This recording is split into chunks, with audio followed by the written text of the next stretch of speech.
Friends எல்லாருக்கும் வணக்கங்க. இன்னைக்கு ஒரு ஆரோக்கியமான சமையல் தான் பார்க்க போகிறோம். என்னன்னு பார்த்தீங்கன்னா இந்த சுண்டைக்காய் தான். இந்த சுண்டைக்காயில் ஏற்கனவே உங்களுக்கு துவையல் அரைச்சி காமிச்சிருக்கேன்.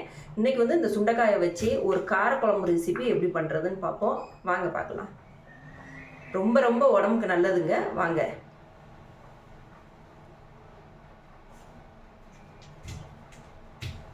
முதல்ல சுண்டைக்காவை நல்லா கழுவி வச்சுக்கோங்க. கழுவி வச்சதுக்கப்புறமா இந்த மாதிரி இடிகல் வச்சு நல்லா தட்டி எடுத்துக்கோங்க. உங்ககிட்ட இடிகல் இல்லைன்னா கத்திட்டு கூட 2ஆக கட் பண்ணிக்கோங்க. எதுக்கு நம்ம தட்டுறோம்னா நல்லா வதக்கி எடுத்துட்டோம்னா சுண்டைக்காவில் உள்ள கசப்பு கொஞ்சம் நீங்கிருங்க. நீங்கள் முழுசாக போட்டிங்கன்னா கொஞ்சம் கசப்பு தன்மை இருக்கிற மாதிரி இருக்கும். அதுக்காகத்தான். சுண்டைக்காவில் ஏகப்பட்ட மருத்துவ குணங்கள் இருக்குது. நான் உங்களுக்கு துவையல் ரெசிபி போடையிலே நான் உங்ககிட்ட சொல்லியிருக்கேன். வயிற்றில் உள்ள புண்ணெல்லாம் நல்லா ஈஸியாக ஆற்றக்கூடிய ஒரு காய்னா அது சுண்டைக்காய் தாங்க. ரொம்ப ரொம்ப நல்லது. இப்போ ஒரு பெரிய கோழிக்குண்டு சைஸில் புளி எடுத்து அதை தண்ணி ஊற்றி நல்லா ஊற வச்சுருவோம். இப்போ நம்ம குழம்பு வைக்கிற வேலையை பார்க்கலாம்.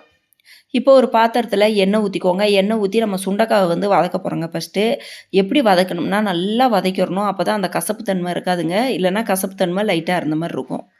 இப்போ தட்டி வச்சுருக்க சுண்டைக்காவை எண்ணெயில் போட்டு வதக்கிக்கிட்டே இருக்கணுங்க. ஃபஸ்ட்டு விதை வந்து உங்களுக்கு அந்த சட்டியில் வந்து அடி பிடிக்கிற மாதிரி இருக்கும். நீங்கள் எதுவுமே கவலைப்பட வேண்டாங்க. நமக்கு நல்லா வதங்கி வந்ததுக்கப்புறம் சுண்டைக்காய் அந்த விதைகளும் அப்படியே கீழே ஒட்டிகிட்டு இருந்தது பூரா மேலே அப்படியே வந்துடும் கரண்டிட்டு கிளறி விட்டோம்னா. இப்போ இதை வந்து எப்படி வதக்கணும்னா மீடியம் ஃப்ளேமில் வச்சு வதக்குங்க. ஹை ஃப்ளேமில் வச்சிங்கன்னா இந்த சுண்டைக்காய் விதைகள் பூரா அப்படியே கருகுன மாதிரி ஆயிருங்க. அதனால் மீடியம் ஃப்ளேமு இல்லைனா சிம்பிளை வச்சு ஒரு 5 நிமிஷத்துக்காவது வதக்கணுங்க. அப்போ தான் நல்லா இந்த விதைகளும் இந்த சுண்டைக்காயும் சேர்ந்து ஒன்று போல் வதங்கி வரும்.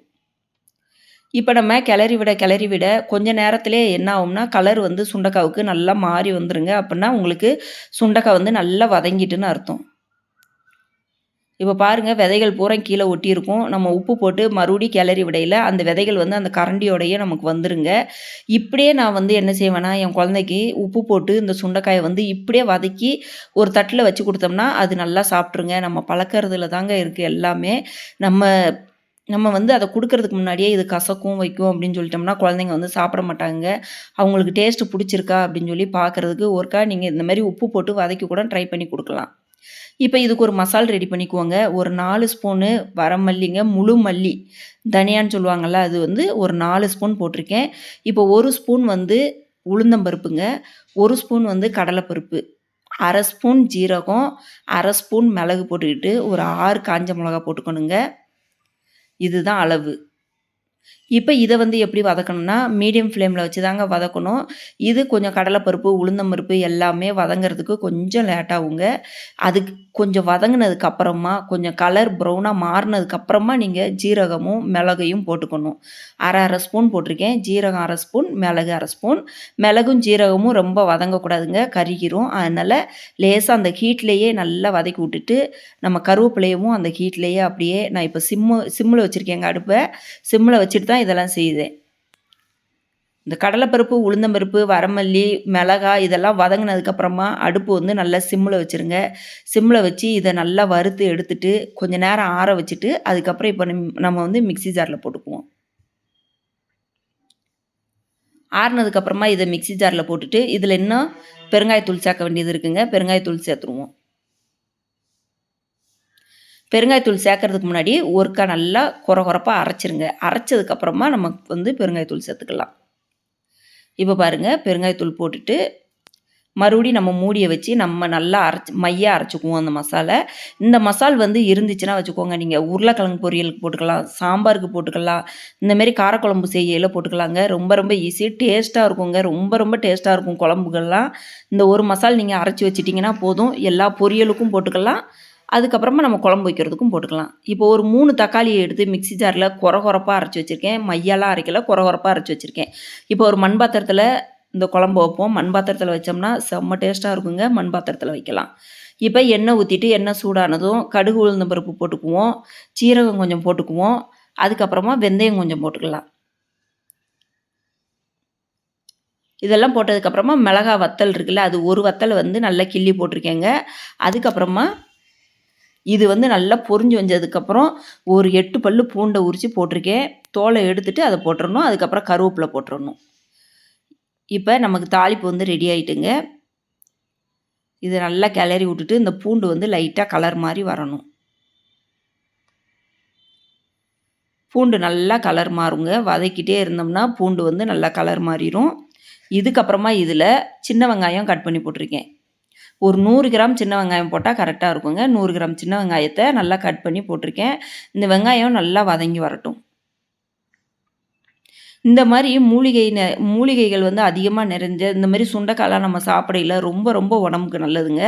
கொஞ்சமாக இந்த வெங்காயத்தோட பெருங்காயத்தூளையும் கொஞ்சம் போட்டுக்குவோம்.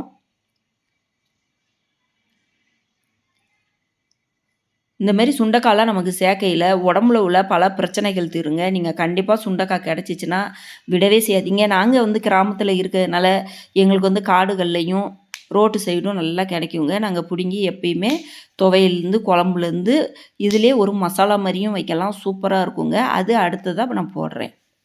இப்போ நம்ம 3 தக்காளி அரைச்சி வச்சுருந்தோம்ல, அந்த தக்காளியவும் உள்ளே போட்டுட்டு நல்லா மிக்ஸ் பண்ணி விட்டுக்குவோம். தக்காளியை வந்து குறப்பாக தாங்க அரைச்சிருக்கேன். ரொம்ப மையெல்லாம் அரைக்கலை. மிக்ஸி ஜாரை நல்லா தண்ணி ஊற்றி அலசி ஊற்றிட்டு நல்லா கிளறி விட்ருவோம். இப்போ இந்த தக்காளியில் உள்ள பச்சை வாசனை எல்லாம் போகணுங்க. அந்தளவுக்கு கிளறி விட்டுக்கோங்க.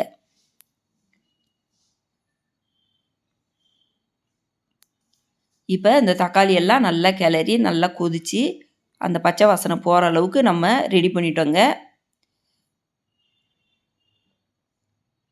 அடுத்ததாக வந்து நம்ம என்ன செய்ய போகிறோம்னா, நம்ம அரைச்சி வச்சுருந்தோம்ல அந்த மசால் பொடியில் வந்து ஒரு 1½ ஸ்பூன் கிட்ட போடுறேங்க. போதும். ஒரு 1½ ஸ்பூன் அதை போட்டுட்டு அதுக்கப்புறமா நான் என்னென்ன மசால் வந்து யூஸ் பண்ண போகிறேன்னு உங்கள்கிட்ட காமிக்கிறேன். இந்த மசால் போட்டோம்னா அவ்வளோ ஒரு டேஸ்ட்டாக இருக்குங்க குழம்பு. நம்ம ஸ்பெஷலாக இதை அரைச்சி ஊற்றையில் சூப்பராக இருக்கும் குழம்பு. இதில் ஒரு 1/4 ஸ்பூன் மஞ்சத்தூள் போட்டுக்கோங்க. ஒரு 1/2 ஸ்பூன் கிட்ட மிளகாத்தூள். உங்களுக்கு காரத்துக்கு ஏற்ற மாதிரிங்க. நீங்கள் எவ்வளோ நாளும் போட்டுக்கலாம். நீங்கள் 1 ஸ்பூன் கூட போட்டுக்கலாம். உங்களுக்கு காரத்துக்கு ஏற்ற மாதிரி தான். இதை நல்லா கிளறி விட்ருவோம். இந்த மிளகாத்தூளில் உள்ள பச்சை வாசனையெல்லாம் போட்டோம். அது வரைக்கும் நல்லா கிளறி விட்ருவோம். நம்ம அந்த மசால் பொடியிலேயே வந்து மல்லியெல்லாம் வந்து நல்லா வறுத்துட்டோங்க. அதனால் மல்லித்தூள் போடலை.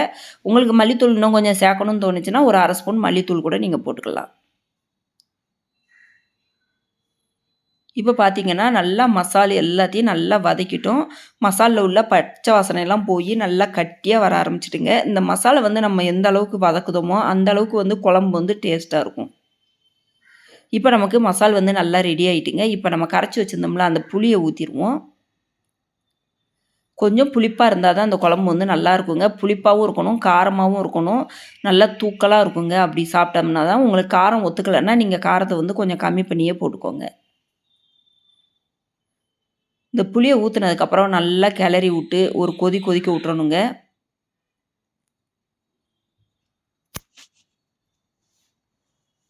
இப்போ இதில் கொஞ்சமாக உப்பு சேர்த்துக்குவோம் தேவையான அளவு. ஏற்கனவே நம்ம சுண்டைக்காவில் வந்து உப்பு வந்து போட்டு தான் வதக்கியிருக்கோம்.